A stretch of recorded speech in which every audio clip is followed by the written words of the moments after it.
Kecelakaan tunggal terjadi di Simpang 3 Jalan Raya Desa Buahan Kaju, Kecamatan Payangan, Rabu 8 November.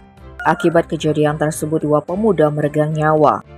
Kedua korban yang tidak mengenakan helm itu tewas di TKP. Kapolsek Payangan AKP Nengah Sona saat dikonfirmasi Kamis 9 November membenarkan kejadian kecelakaan maut tersebut.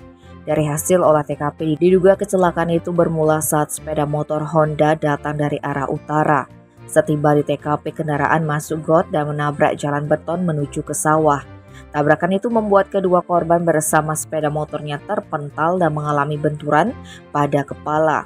Saking kerasnya benturan sepeda motor, korban ringsek.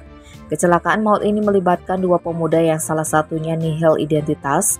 Korban pengendara sepeda motor Kadek Yoga Adi Saputra 20 tahun dari KTP yang dibawa merupakan warga asal Banjar Dinas Pasek Desa Kubu Tambahan Buleleng.